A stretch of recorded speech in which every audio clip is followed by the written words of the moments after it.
창세기 강해를 하고 있는데 6장까지 우리 했습니다. 오늘 이제 창세기 7장을 보도록 하겠습니다.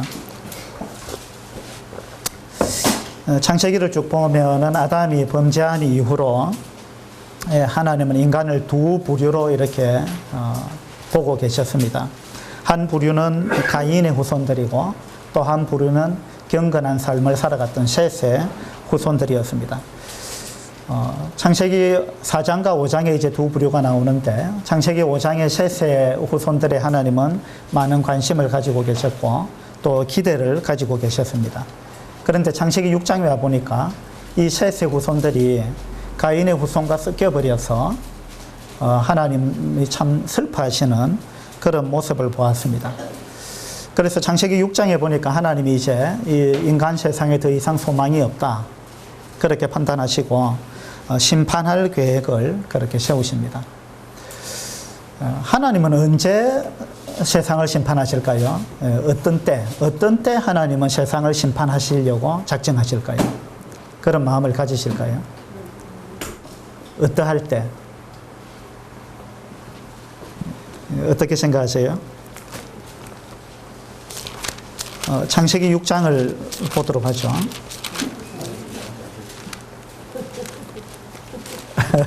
하나님 마음에 안 드실 때 하나님께서 세상을 심판하시기로 작정하시는 때는요, 창세기 6장에 여러 번 반복되고 있는데 한번 보겠습니다. 6장 5절입니다. 여호와께서 사람의 죄악이 세상에 가득함과 그의 마음으로 생각하는 모든 계획이 항상 악할 뿐임을 보시고 그리고 이제 심판할 것을 작정하십니다. 어떤 때죠? 사람의 죄악이 세상에 가득할 때, 잔이 이제 차고 넘칠 때, 이 진노의 잔이 차고 넘칠 때, 죄악이 차고 넘칠 때, 그러니까 하나님이 오래 참으시는 분이십니다만은, 그러나 이 세상의 죄악이 어느 선을 넘어섰을 때, 차고 넘칠 때, 그때 하나님은 이제 세상을 심판해야 되겠구나. 그렇게 생각하시는 것입니다. 11절에도 보시면은 그때에 온 땅이 하나님 앞에 부패하여 포악함이 땅에 가득한지라, 땅에 가득했다 이런 말씀을 반복하고 있습니다.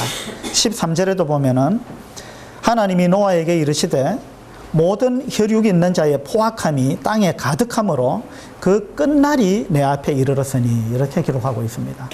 언제 하나님이 끝이라고 생각하시느냐 하면은 사람의 죄악이 세상에 가득 찰 때, 그때 하나님은 더 이상 이제 두고 보시지 않고 세상을 심판하시기로 그렇게 작정하시는 것입니다. 죄악이 세상에 가득 찼다 할지라도 하나님이 보류하실 때가 있어요. 심판을 보류하실 때가 있는데 그것은 그 가운데 경건한 자들이 있을 때고, 그리고 그 경건한 자들이 세상에 어떤 영향력을 끼치고 있을 때 그때 하나님은 잔이 가득 찼다 할지라도 하나님은 좀 더 기다리시는 것입니다. 보류하시는 것입니다. 그런데 의인들조차도 그 경건한 삶을 살아가고 있는 사람들, 하나님이 기대하고 있는 그 사람들조차도 믿지 않는 사람들과 별 다를 바가 없다고 느껴질 때, 다시 말해서 의인들이 영향력을 상실해 버렸을 때 그때는 하나님이 더 이상 참지 않으시는 것입니다. 그때는 더 이상 이제 소망이 없다고 보는 거죠.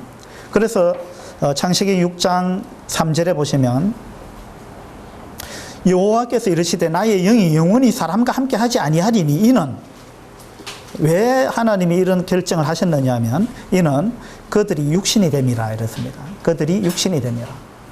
그러니까 경건한 셋의 후손들조차도 육신으로 전락해 버렸을 때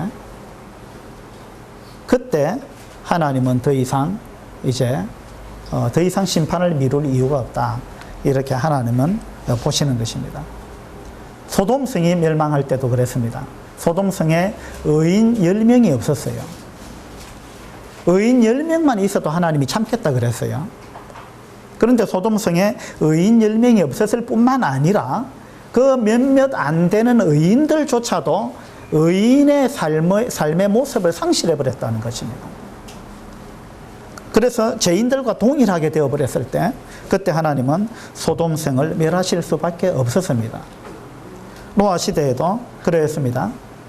학자들이 노아 시대의 인구가 얼마나 되었을까라는 것을 현 시대의 인구 증가율에 맞추어서 계산을 해보았더니만 적어도 그 당시에 인구가 30억은 되었을 것이다 이렇게 생각을 합니다. 그때 사람들은 1000년 가까이 살았거든요. 그러면서 많은 자손들을 낳았어요. 그리고 아담 때로부터 1500년이라는 세월이 흘러갔습니다. 이런 걸 가만히서 계산을 해봤을 때 적어도 30억은 되었을 것이다 이렇게 분별합니다. 그런데 그렇게 많은 인구가 있었지만 그 중에서 정말 하나님을 두려워하고 의인의 삶을 살아가는 사람은 너무나 적었다는 것입니다. 너무나 적었을 뿐만 아니라 그들마저도 이제 그 의로운 삶의 모습을 점점 상실해가고 있는 이런 모습을 보았고 셋의 후손들이 가인의 후손과 별 다를 바가 없는 그런 상황으로 전락해버렸습니다. 그래서 하나님은 노아 시대에 심판하기로 작정하신 거예요. 하나님과 동행하던 에녹은 이미 하늘로 들려 가버렸습니다. 에녹의 영향력이 이제 사라진 거죠. 그리고 나니까 이 땅에는 정말 셋의 후손들조차도 하나님을 경외하는 이런 모습을 찾아보기가 어려웠습니다. 그럼에도 불구하고 하나님은 심판을 곧바로 하시지 아니하고 일정 기간 유예 기간을 주셨습니다. 에녹 때부터 하자면은 하나님은 에녹과 무두셀라를 통해서 969년을 보류하셨어요.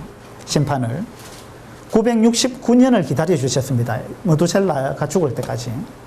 그리고 또 하나님은 노아를 통해서 120년을 경고하셨습니다. 그리고 120년을 기다려 주신 것입니다. 지금도요, 하나님이 그렇게까지 참고 기다리셨지만 사람들은 하나님의 그 경고에 귀를 기울이지 않았습니다. 지금도 똑같습니다. 지금도 하나님은 심판을 하셔야 마땅하지만 이 세상의 죄악이 얼마나 차고 넘칩니까? 심판하셔야 마땅하지만 하나님은 지금도 참고 계시는 것입니다. 그리고 지금도 노아 시대가 너무나 비슷한 이런 모습들을 보면서 정말 심판이 아주 우리 코앞에 닥쳐오지 않았는가 이런 생각을 해봅니다. 왜냐하면 노아 시대하고 지금 너무나 비슷한 시대이기 때문에 그래요. 왜 그렇습니까? 노아 시대처럼 지금도 의인의 숫자가 너무 적습니다. 그리고 적을 뿐만 아니라 그나마 적은 그리스도인들조차도 그리스도인의 영향력을 상실해버린 시대가 지금 이 시대잖아요. 그래서 누가 그리스도인인지 누가 아닌지 분간하기조차 어려운 이런 시대에 우리들은 살아가고 있습니다. 그 다음에 사람들은요, 하나님의 경고에 귀를 기울이지 않습니다. 노아 시대와 너무나 흡사한 시대에 우리들이 살아갑니다. 복음을 전해보면은요, 한결같이 들을 수 있는 말이 뭐냐면요, 며칠 전에도 제가 어떤 아주머니한테 복음을 전했더니만 이분이 하는 말이, 죽음 이후에까지 나는 생각할 겨를이 없다, 여유가 없다. 왜냐하면 지금 현재의 삶도 바쁘고 힘든데 죽음 이후에까지 생각하고 그래 할 여유도 없고 이유도 없다. 자기는 지금 현재가 중요하다. 지금 현재 내가 어떻게 좀 편안하게 살 거냐, 그리고 어떻게 좀 더 돈을 많이 벌 거냐, 여기에 내가 관심이 있지 죽고 나서까지 생각할 필요가 있느냐, 이런 이야기를 아주 강하게 하더라고요. 그 이야기를 들으면서 참 답답했습니다. 지금 얼마나 많은 사람들이 이런 생각을 갖고 삽니까? 우리가 이 땅에 살아본들 80년, 90년 정도밖에 못 살잖아요. 근데 그 80년, 90년도 어떻게 생각하면 긴 것 같아도, 그러나 얼마나 빨리 지나갑니까? 저도 벌써 이제 남아있는 세월이 훨씬 적은 그런 나이가 됐습니다. 우리 이 자리에 앉아 계신 분들, 많은 분들이 그렇잖아요. 살아온 세월보다 이제 앞으로 남은 세월이 훨씬 짧은, 이러한 걸 우리가 경험하면서 인생은 너무 빠르다, 이런 걸 우리가 경험하죠. 그래서 우리가 80년, 90년을 산다 할지라도 그 8, 90년은 너무나 짧은 인생인 것입니다. 그런데 그 정말 짧은 이 땅에서의 삶의 모든 것을, 모든 관심을 거기에 그냥 얽어매고 그 죽음 이후에 삶에 대해서 관심을 갖지 않는다는 거, 얼마나 어리석은 것입니까? 노아 시대 사람들도 그랬다는 거예요. 하나님이 심판한다고 그렇게 경고하시는데도 불구하고 그들은 지금이 중요하지 나중에 뭐가 중요하냐 이렇게 생각했다는 거예요. 죽고 나면 우리는 8, 90년을 사는 게 아닌데 다음 세상에서는 8, 90년이 아니에요. 800년, 900년도 아니고 8000년, 9000년도 아니고 영원한 세상을 다음 세상에서 우리는 살아야 되는데 어리석게도 사람들은 그 영원한 세상에는 관심을 안 둔다는 것입니다. 노아 시대도 그랬죠. 그 지금 너무나 노아 시대와 흡사한 이러한 시대에 우리가 살고 있습니다. 예를 들어서 고등학생 시절은 금방 끝납니다. 그리고 그 다음에 이제 대학생 시절이 기다리고 있는 거예요. 그런데 어느 고등학생이 지금 현재가 중요하지 졸업 이후가 뭐가 중요하냐, 지금 현재가 중요하다, 그러니까 나는 현재를 즐기겠다, 현재 그냥 내 하고 싶은 거 하고 놀고 싶을 때 놀고 뭘 머리 싸매고 공부할 필요가 뭐 있느냐, 지금이 중요하지, 이렇게 생각한다면, 그렇게 생각하는 고등학생들이 종종 있죠.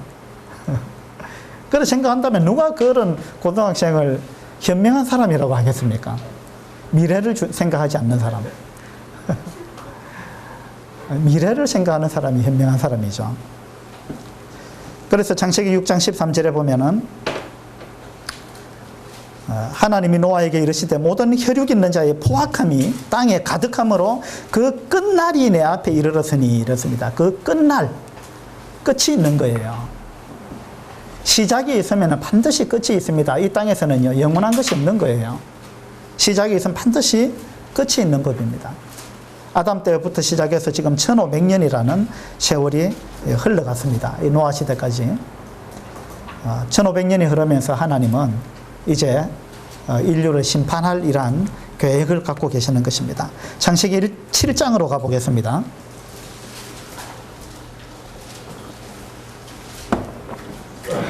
7장 1절부터 12절까지 읽겠습니다. 여호와께서 노아에게 이르시되 너와 내 온 집은 방주로 들어가라. 이 세대에서 내가 내 앞에 의로움을 내가 보았음이니라. 너는 모든 정결한 짐승은 암수 7씩, 부정한 것은 암수 2씩을 내게로 데려오며 공중의 새도 암수 7씩을 데려와 그 씨를 온 지면에 유전하게 하라. 지금부터 7일이면 내가 40주야를 땅에 비를 내려 내가 지은 모든 생물을 지면에서 쓸어버리리라. 노아가 여호와께서 자기에게 명하신 대로 다 준행하였더라. 홍수가 땅에 있을 때 노아가 600세라.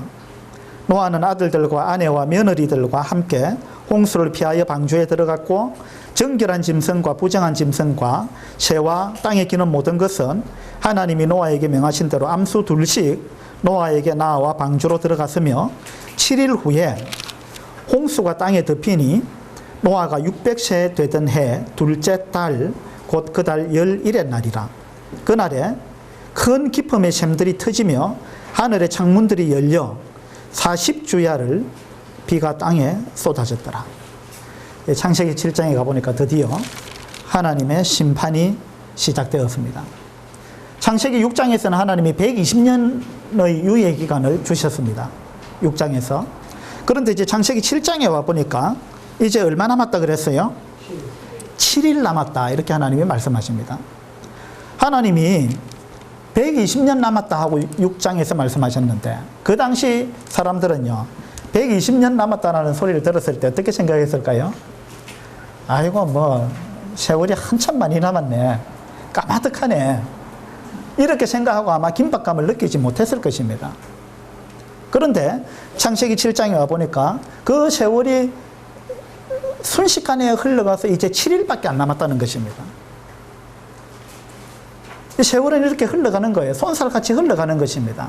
지금 10대, 20대에 있는 여러분들은요, 내가 뭐 40이 되고 50이 되고 60이 되는 거는 화덕한 날이다 이렇게 생각할지 모르겠습니다만은, 그러나 여러분 금방 40이 되고 50이 되는 것입니다. 맞죠? 예, 그리고 금방 죽음이 닥쳐오는 거예요. 죽음은 우리를 솜살같이 잡으러 옵니다. 창세기 7장에 와보니까 벌써 이제 7일밖에 안 남았다, 이렇게 이야기하고 있습니다. 7일을 남겨놓은 시점에서 하나님은 노아에게 이렇게 말씀하셨어요. 너와 너의 가족은 방주로 들어가라 이랬습니다. 들어가라. 홍수가 지금 났습니까? 안 났습니까? 아직 홍수가 난 게 아니에요. 비가 옵니까? 안 옵니까? 안 와요. 비 한 방울도 오지 않습니다. 전혀 홍수가 날 기미가 보이지 않아요. 그런 상황에서 하나님은 노아에게 방주에 들어가라, 뱃속에 들어가라 그랬습니다. 노아가 전혀 비 올 기미가 전혀 안 보이는데요 하고 미적거렸느냐 하면 그게 아니에요. 노아는 곧바로 노아의 방주 속에 들어갔습니다. 그리고 방주 속에서 7일을 기다렸습니다. 7일을 기다리면서 어떤 생각이 들었을까요? 그리고 방주 바깥에 있었던 사람들, 30억이나 정도 되는 사람들, 이 사람들은 그 모습을 보면서 어떻게 행동했을까요? 비 한 방울 오지 않는데, 먹구름 하나 몰려오지 않는데, 노아가 자기 가족들을 데리고 뱃속에 들어갔다는 거예요. 비가 올 거다, 홍수가 날 거다, 빨리 당신들도 이 뱃속으로 들어와라 하면서 노아의 가족은 뱃속에 들어갔습니다. 그리고 7일이라는 시간이 흘러가고 있는 거예요. 그때 배에 타지 않았던 사람들은 어떻게 말했을까요? 분명히 노아의 가족을 보고 저 사람은 완전히 정신이 돌았다, 미쳤다, 그렇게 이야기했을 거예요. 그럼에도 불구하고 노아와 노아의 가족은요, 그런 사람들의 어떤 조롱과 비웃음과 이런 것들을 개의치 아니하고 하나님의 말씀에 순종해서 방주에 들어가서 잠잠히 기다렸습니다. 더군다나요, 이 배는요, 무언가가 부족한 배였습니다. 지금 우리가 보는 어떤 수많은 모든 배들, 그 배들하고 노아의 방주하고는 전적으로 다른 무언가가 있었어요. 지금 모든 배에는 있는 아주 중요한 어떤 것이 노아의 방주에는 없었습니다. 그게 무엇이었을까요? 이거? 예. 이거 뭡니까? 이걸 뭐라 그래요? 키라 그래요? 키가 없었습니다. 그리고 더 중요한 거. 배에 브레이크가 있나요? 진짜 중요한 게 없었어요. 뭐냐면 엔진이 없었습니다. 이 노아의 방주에는 엔진이 없었어요. 엔진도 없죠, 키도 없죠, 그 다음에 노도 없어요. 이 배로서는 어떤 배다운 기능을 갖추지 못한 배예요. 어떻게 보면은. 예, 그냥 나무 상자예요. 나무 상자. 그것도 사각형으로 생긴, 그죠? 사각형으로 생긴 그냥 엔진도 없고 노도 없고 뭐 이상한 배입니다. 근데 이 배가 또 크기는 얼마나 큽니까? 축구장 길이보다 더 커요. 그 더더군다나 나무로 만들었어요. 또 이걸 또 만들기를 전문가가 만든 게 아니에요. 배 한 번 만들어 본 경험이 없는 이 선박 기술자가 아닌 노아가 배 한 번 만들어 본 적이 없는 초보자가 나무로 그 거대한 배를 만들었고, 그 배에는 엔진도 없고 노도 없다 이 말입니다. 그 불안한 배에 거기에 노아가 탔다는 것입니다. 타고 그 다음에 타고 나면 어떻게 될지는 아무도 모르는 거예요, 이게. 그리고 지금 홍수가 벌어질 건데, 홍수가 일어날 건데, 이 홍수는 인류 역사상 전무후무한 가장 큰 홍수라는 것입니다. 그냥 비만 오는 게 아니에요. 이 당시는 하늘에 창문이 열려가지고 하늘 위에 있던 물이 다 쏟아져 버렸죠. 정말 양동이로 막 퍼붓듯이 비가 내렸는데 40주야로 내렸다 그랬어요. 40주야. 여러분 지금요, 부산에 얼마 전에 엄청난 물난리가 났는데 비가 며칠 와서 그렇게 됐어요. 하루 몇 시간 그냥 막 쏟아부으니까 완전히 도시 기능이 마비돼 버렸잖아요. 그런데 40일 동안 밤낮으로, 그것도 전 지구에, 어떤 일정 한 부분이 아닌 전 지구에 40일 동안 하늘에서 물을 쏟아부었을 뿐만 아니라, 그리고 땅에서 물이 솟아올랐다 그랬어요. 그러니까 이 홍수는요, 우리가 생각하는 홍수하고 완전히 다른 홍수입니다. 이건요, 천재지변이 일어나서 엄청난 격동이 일어난, 땅이 뒤집히는, 땅에서 막 지진이 일어나고요, 땅 속에서 물이 솟구쳐 올라오고, 막 그냥 땅이 막 흔들리고 산이 막 내려앉고 막 이런 엄청난 홍수예요. 이게 홍수와 지진이 동반된 이러한 것이 노아의 홍수인데요, 이런 엄청난 홍수를 이 나무 배가 어떻게 견뎌내겠어요? 그런데도, 이런 열악한 배인데도 불구하고 노아와 노아의 가족은 아무런 의심 없이 하나님의 말씀대로 비가 올 기미가 전혀 보이지도 않는데, 그런데 그 배 속에 들어갔다는 것입니다. 이것이 노아의 믿음이에요. 하나님은 바로 우리들한테 이걸 원하는 거예요. 하나님은 노아처럼 순전한 믿음, 어떻게 보면 좀 바보 같은 그런 믿음을 하나님은 우리한테 요구하시는 것입니다. 노아는 뭘 믿었을까요? 자기 솜씨를 믿었을까요? 자기 힘을 믿었을까요? 뭘 믿었을까요? 네. 하나님의, 그렇죠. 하나님의 그 튼튼한 손을 노아는 믿은 거예요. 이 배가 아무리 허술할지라도 하나님이 들어가라 했으면, 하나님이 이 배에 타라 했으면 하나님께서 이 배를 지켜주실 것이다 라는 것을 노아는 믿었습니다. 네. 그리고 하나님은 노아의 이 믿음에 보답하셨습니다. 인간이 아무리 힘이 세도요, 이 당시 네피림이 있었다 그랬잖아요. 이 사람들은 용사고, 거인이었어요. 거인. 이 사람들은 엄청난 힘을 자랑했던 사람들이에요. 그런데 노아는 그런 거인이 아니었어요. 그런데 노아는 살아남았고 네피림들은 다 죽었단 말이에요. 하나님이 심판하시면 우리 인간이 어떤 방법을 쓴다 할지라도 하나님이 심판을 당할 수가 없는 것입니다. 노아는 믿음으로 이 심판을 이겨냈습니다. 그래서 히브리서 11장에 보면은 노아는 믿음으로, 그죠? 믿음의 사람이라고 히브리서 11장에서 노아를 칭찬하고 있는 것입니다. 노아가 붙잡았던 것은요, 자기 힘을 붙잡았던 것도 아니고 배를 의지했던 것도 아니고요. 물론 배를 의지했지만 그 배의 튼튼함을 의지한 건 아니에요. 노아가 정말 의지했던 것은 하나님의 말씀을 붙들었던 거예요.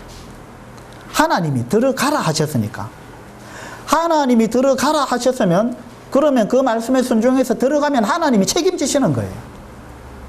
하나님이 들어가라 했으니까. 지금도 마찬가지입니다. 지금도 우리가 하나님 말씀을 붙잡을 수 있다면, 하나님 말씀을 정말 경외하고 하나님 말씀 앞에 두려워 떨고 하나님 말씀을 철석같이 우리가 믿는다면 하나님은 우리를 그 믿음에 따라 지켜주시는 것입니다. 하나님 우리한테 그와 같은 믿음을 요구하십니다. 그리고 하나님이 노아가 붙잡은 것이 또 하나 있는데, 무엇을 붙잡았을까요? 노아는요, 하나님의 은혜를 붙잡았습니다.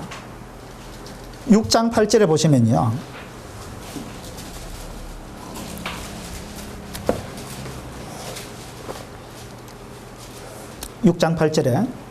그러나 노아는 여호와께 은혜를 입었더라. 노아는 여호와께 은혜를 입었더라. 우리도요, 우리는 때때로 나보다 좀 믿음이 못한 것 같은 성도를 보면은요, 우쭐거릴 때가 있어요. 나는 이렇게 신앙생활 잘하고 있는데 너는 왜 그 모양이냐, 이렇게 생각하고 뭐 지적하거나 핀잔을 주거나 할 때도 있는데요, 사실은요, 여러분의 신앙생활을 잘하고 있다면 그건요, 하나님의 은혜입니다. 그렇게 생각하지 않으세요? 하나님의 은혜예요. 하나님이 여러분을 붙들고 있기 때문에 그런 것입니다. 만약에 하나님이 여러분의 붙잡고 있는 오른손을 놓아버린다면, 그리고 하나님이 여러분한테 욥 같은 엄청난 고난을 막 주신다면 여러분 어떻게 될지 알 수 없는 거예요. 그래서 노아는 믿음이 있었고요. 그 다음에 하나님의 은혜를 의지하는 그런 아름다움이 노아한테 있었습니다. 하나님은 우리 창세기 이런 말씀을 통해서 우리도 노아와 같은 이런 믿음을 갖기를 하나님이 원하신다고 그렇게 생각합니다. 그래서 우리가 지금 내가 잘 서 있다고 해서요, 절대 우쭐거릴 필요가 없는 것입니다.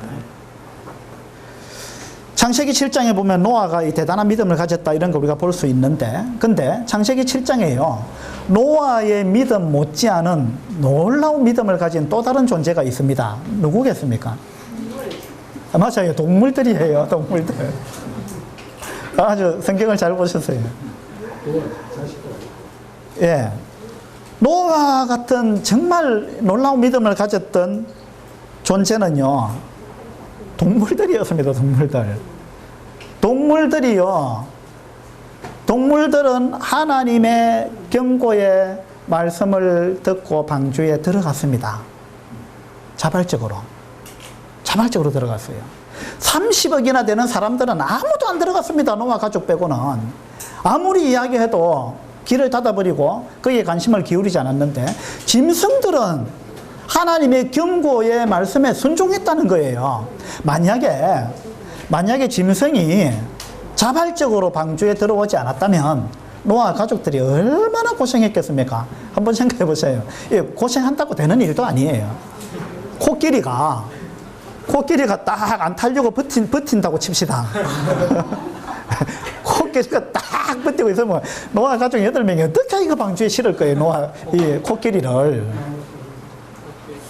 하마 같은 거, 막 이런 게 버티면 한번 생각해 보세요. 그 다음에 사자, 호랑이, 표범, 뭐 이런 거 어떻게 잡을 거예요? 어떻게 잡아가지고 방주 속에 넣을 겁니까? 그런데 이와 같은 짐승들이요, 노아가 막 끌고 와서 넣은 게 아니에요. 끌고 와서 넣은 게 아닙니다. 어떻게 나와 있어요? 7절에 보세요. 7장 7절에 보시면, 노아는 아들들과 아내와 며느리들과 함께 홍수를 피하여 방주에 들어갔고, 정결한 짐승과 부정한 짐승과 새와 땅에 기는 모든 것은 하나님이 노아에게 명하신 대로 암수 둘씩 노아에게 나왔다 그랬잖아요. 끌고 들어간 게 아니고요, 나왔습니다. 이 동물들이요, 나와서 방주로 들어갔으며 이렇게 나와 있잖아요. 짐승들은요, 자발적으로 들어갔습니다.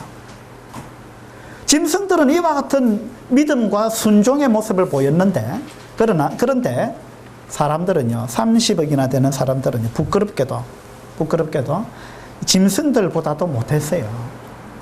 하나님의 경고의 말씀에 그들은 귀를 기울이지 않았습니다. 얼마 전에 어떤 영화에 보니까 바다의 작은 배에 호랑이하고 짐승을 몇 마리 싣고 가는 영화가 있었죠. 그 영화 제목이 뭐죠?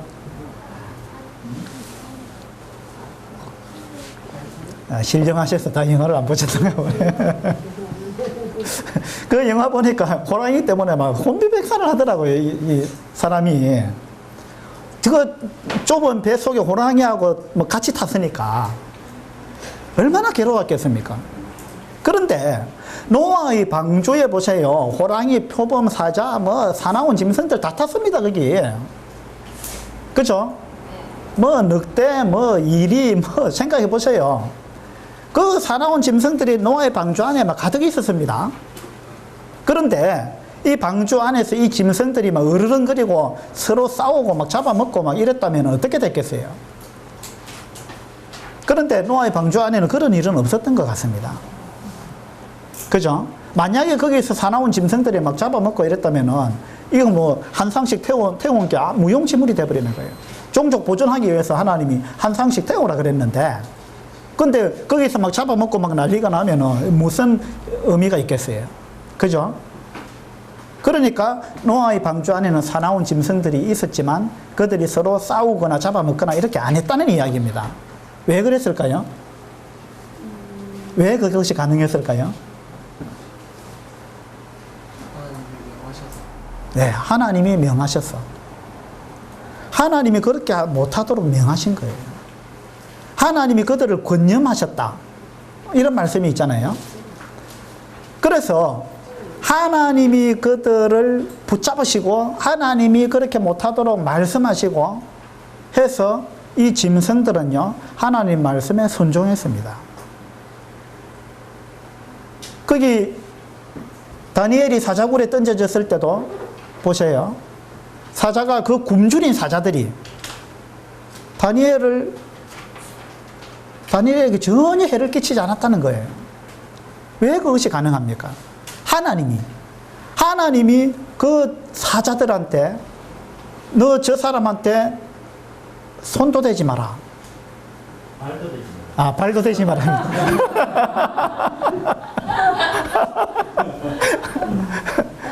발끝도 대지 마라. 하나님이 명하시지 않았겠어요? 그러니까 그 굶주린 사자들이 다니엘의 털끝도 만지지 않았다는 거예요. 짐승들도 이렇게 순종한 거예요. 성경에 보면은요, 짐승들 때문에 우리 사람이 부끄러운 이야기들이 성경에 많이 있습니다. 짐승들은 하나님 말씀에 순종하는데 사람들은 안 하는 거예요. 참 부끄러운 이야기입니다. 여러분, 짐승보다 못하다 소리 들으면 안 되잖아요. 그런 이야기 안 들어야 될 거 아니에요. 지금도요, 뭐 지진이 나거나 이러면 짐승들은요, 금방 알아차립니다. 하나님의 경고를 금방 알아차리는 거예요. 그래서 지진이나 쓰나미 뭐 이런 게 나면은요, 사람들은 막 난리가 나는데 짐승들은 다 피하고 없어요. 그 우리가 하나님의 경고에 얼마나 우리가 무관심한가, 그리고 하나님의 음성에 우리가 얼마나 둔한가, 이런 부분들을 우리가 알 수 있는 것입니다. 노아의 방주에는 이 수많은 야생 짐승들이 있었지만 그들이 서로 싸우거나 잡아먹거나 하지 않았어요. 이 요즘으로 치면 이 교회가 마치 노아의 방주와 같은데요. 그죠? 우리는 노아의 방주 속에 지금 들어와 있는 것입니다. 그러니까 이 교회 안에는요, 사나운 짐승들이 우글우글합니다. 우리가 다 사나운 짐승이잖아요. 우리가 구원받기 전에 생각해 보세요. 구원받기 전에 우리는 짐승과 뭐 별 다를 게 있었어요. 여우처럼 썩은 거 좋아하고, 또 사자와 늑대처럼 사납고 공격적이고, 돼지처럼 더러운 거 좋아하고, 더러운 것에 뒹굴고, 뭐 그래 했던 우리들 아닙니까? 그런데 우리들이 이 방주 속에 들어와 가지고 하나님의 은혜를 입어서 우리 속에 성령이 임하심으로 우리가 변화된 것입니다. 그래서 우리가 지금 이 사자들하고 막 같이 살고 있는데 그렇죠? 그리고 독사굴에 손 넣고 장난치고 우리가 사는 겁니다, 지금. 독사 같은 사람들 많잖아요. 하나님의 은혜로 성령이 우리 속에 임하심으로 우리가 변화되어 가지고 우리가 그 야생의 어떤 습성, 이런 부분들을 이제 버리고 온순한 양같이 이렇게 변화될 수 있었던 것, 이것은 하나님의 은혜입니다. 하나님께서 우리에게 얼마나 많은 은혜를 베푸셨는가, 이런 부분들을 생각하면서 참 감사가 되는 것이죠. 때때로 뭐 야생의 습성이 간혹 나타나는 경우도 있습니다만은 창세기 7장 15절을 보겠습니다.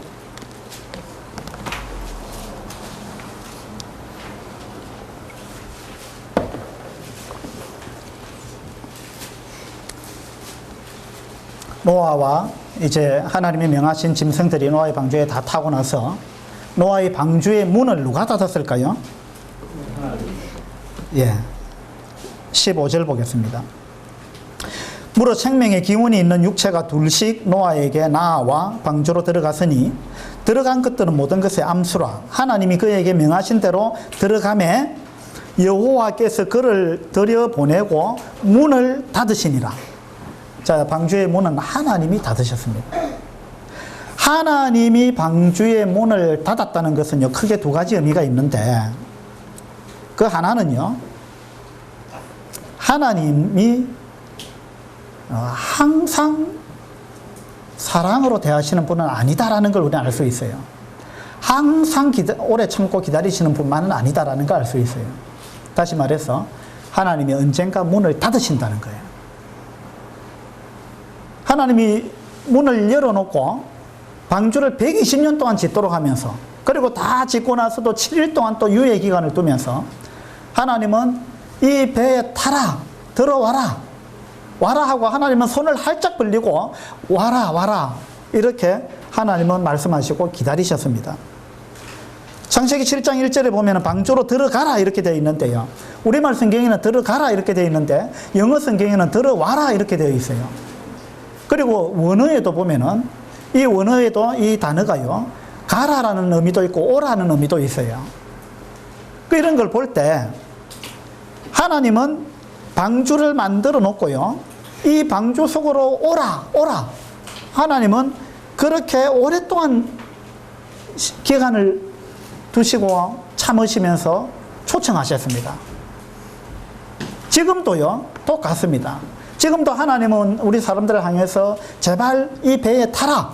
예수 그리스도라는 이 배 속에 타라. 예수 그리스도가 바로 방주죠.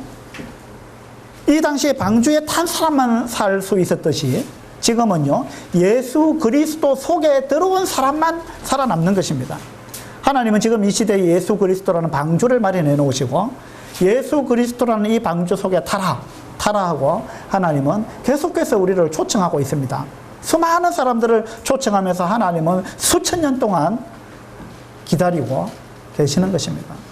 수고하고 무거운 짐진 자들아 다 내게로 오라. 이 오라는 말, 하나님이 우리 보고 오라고 하시는 말씀이 얼마나 감사한 이야기입니까? 오라. 하나님이 오라. 계속해서 오라, 오라 이렇게 말씀하십니다. 그런데 언젠가 하나님이 오라 하지 않고요, 반대로 말씀하실 때가 있을 것입니다. 오라의 말의 반대는 뭡니까? 가라. 이제 내한테 오지 마라. 나한테 올 생각하지 마라. 가라. 이제 나에게서 떠나가라. 하나님이 그렇게 말씀하실 때가 있다는 거예요. 이 노아 시대에도 에녹 때부터 하면은 969년을 하나님이 참고 기다렸고요, 아담 때로부터 하면 1500년을 하나님이 참으셨습니다. 그리고 노아를 통해서 120년을 또 유예 기간을 두셨잖아요. 그리고 마지막에 배를 다 만들고 7일 동안 또 하나님이 기회를 주셨습니다. 그런데 7일이 지나니까 하나님이 더 이상 오라 하지 않습니다. 그때 하나님은 이제 떠나가라고 말씀하십니다. 문을 닫아버렸어요. 문을 닫아버렸습니다. 마태복음 25장의 열처녀 비유에서도 문이 닫힌지라 이렇게 나옵니다. 문이 닫혔어요. 그때 뒤늦게 기름을 준비한 처녀들이 와가지고 문을 열어주소서 열어주소서 하고 애원을 했습니다. 그때 뭐라 그랬어요? 마태복음 25장 한번 볼까요?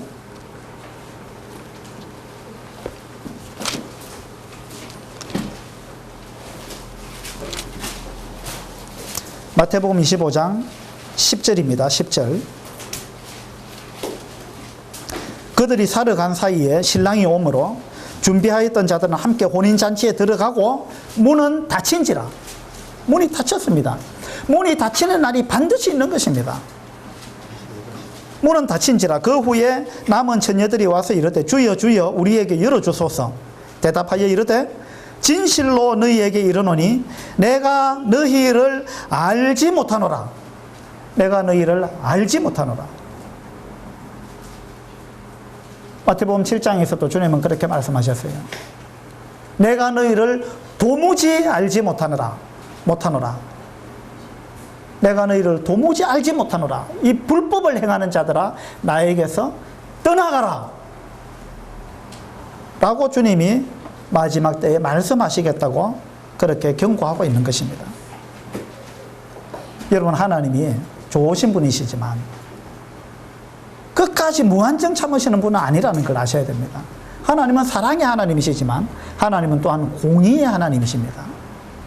하나님은 죄에 대해서는 반드시 심판하시는 분이에요. 예수님이 이 세상의 모든 죄를 짊어지고 십자가에 매달려서 나의 하나님 어찌하여 나를 버리시나이까 라고 애쳤지만 하나님은 전혀 응답하지 아니하셨습니다. 그것이 하나님의 공의예요. 자기 아들이 그렇게 부르짖는데도 불구하고 하나님은 응답하지 아니했습니다. 왜냐하면 하나님은 죄를 그냥 묵과하실 수 없는 분이에요. 하나님은 죄를 관가하실 수 없는 분입니다. 죄를 그냥 보아 넘길 수 없는 분이에요. 하나님은 반드시 죄를 심판하시는 분입니다. 이것이 하나님의 공의입니다. 그리고 하나님은 공의로우신 분이실 뿐만 아니라 하나님은 또한 사랑의 하나님이십니다. 이 노아 홍수를 통해서 볼 때 하나님은 마지막에 방주의 문을 닫으신 분도 맞지만, 그러나 이 방주의 문을 하나님이 닫았다는 말에는 또 다른 어떤 의미가 있는데요. 그거 뭐냐 하면 닫았다, 닫는다, 이 단어가요 원어적으로 보면은 이런 의미가 있어요. 옥에 가두다, 그 다음에 입구를 봉쇄하다, 물 쉴 틈이 없이 에워싸다, 이런 의미를 갖고 있어요. 그러니까 이거 뭐냐 하면은 노아의 방주의 문을 만약에 노아가 닫았다면 문제가 생길 수 있습니다. 그런데 다행히도 하나님이 닫았어요. 그래서 노아의 방주는 안전한 겁니다. 왜냐하면 하나님이 닫았다 이 말은 하나님이 물 쉴 틈 없이 이 문으로 막았다는 것입니다. 그러니까 하나님이 방주의 문을 닫았다는 말은 첫 번째는요, 하나님이 언젠가는 심판하신다라는 의미가 포함되어 있는 것이고, 또 하나는 하나님이 닫으셨기 때문에 안전하다는 것이에요.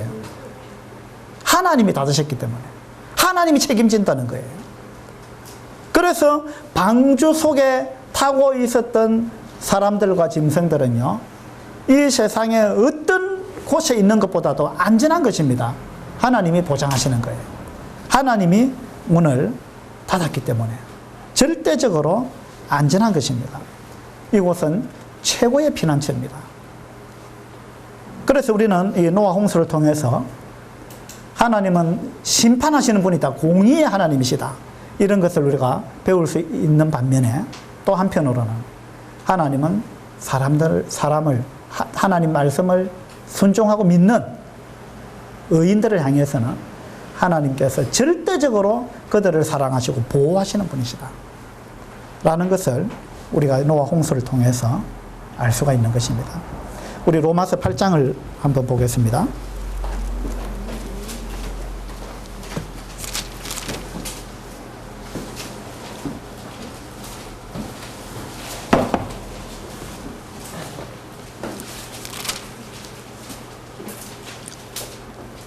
로마서 8장 31절입니다.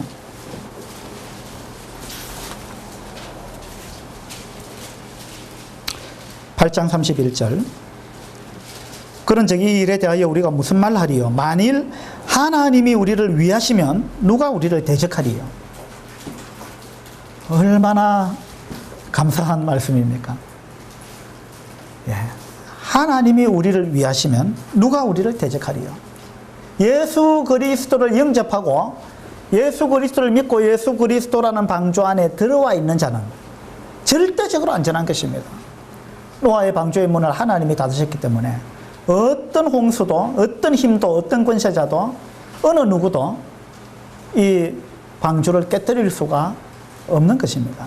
우리가 예수 그리스도 안에 있을 때 하나님은 전적으로 하나님의 능력으로 우리를 지키시고 보호하시는 것입니다. 우리가 어떤 죄를 지었다 할지라도 우리가 예수 그리스도를 영접하고 십자가를 통해서 우리 죄가 다 사해졌다는 사실, 이 사실을 믿고 주님을 영접한 사람, 이런 사람을 하나님은 절대적으로 보호하시는 것입니다.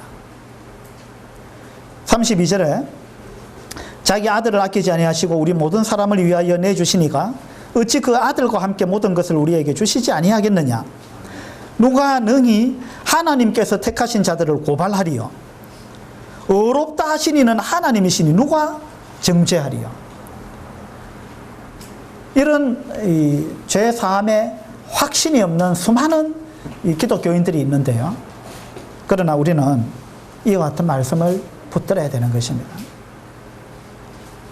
누가 정죄하리요? 죽으실 뿐 아니라 다시 살아나신 이는 그리스도 예수시니 그는 하나님 우편에 계신 자요 우리를 위하여 간구하시는 자시니라. 누가 우리를 그리스도의 사랑에서 끊으리요? 누가 우리를 그리스도의 사랑에서 끊으리요? 환난이나 공고나 박해나 기근이나 적신이나 위험이나 칼이라. 그 어떤 것도 우리를 하나님의 사랑에서 끊을 수 없다는 것입니다. 우리가 한번 주님을 영접하고 죄의 사함을 받고 의인이 된 사람은 절대 이 의인의 신분을 잃어버릴 수 없다는 것을 성경은 이렇게 명확하게 말씀해주고 있습니다. 어떤 사람들은 구원도 잃어버릴 수 있다, 뭐 이렇게 주장하는 사람들이 있는데요. 성경은 절대로 그렇게 이야기하고 있지 않습니다.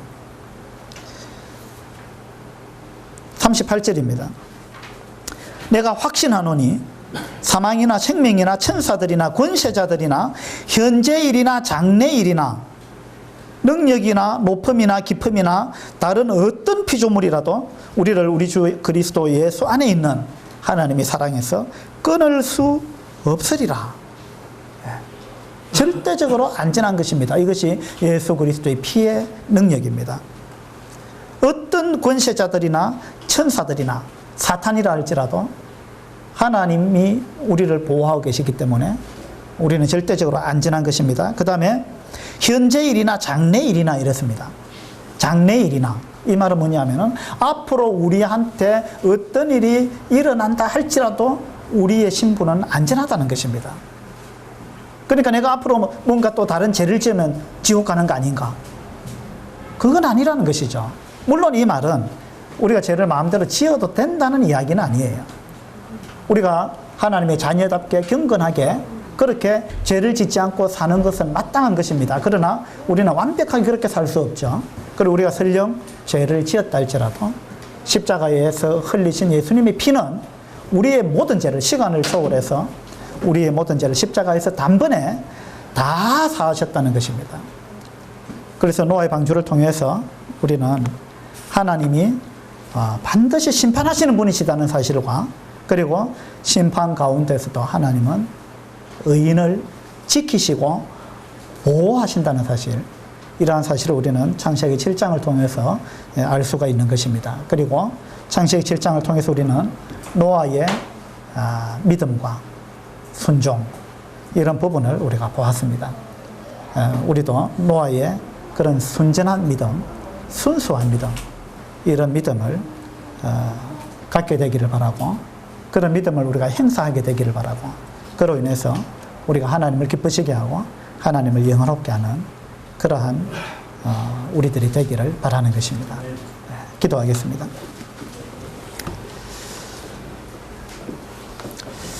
아버지 하나님, 노아의 홍수라는 그 엄청난 하나님의 진노 가운데서 하나님께서 노아의 가족을 보호하시고 지켜주셨습니다.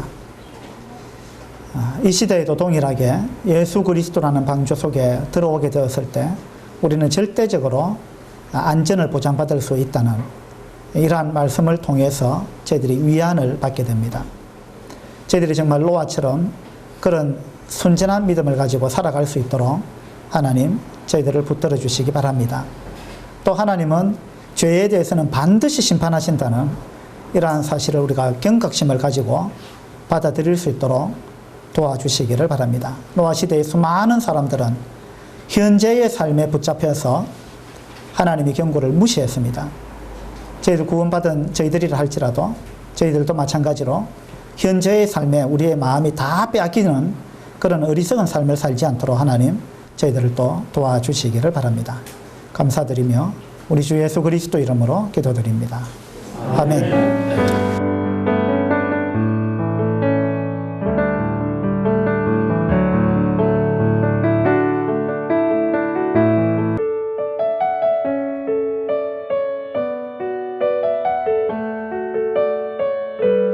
감사합니다.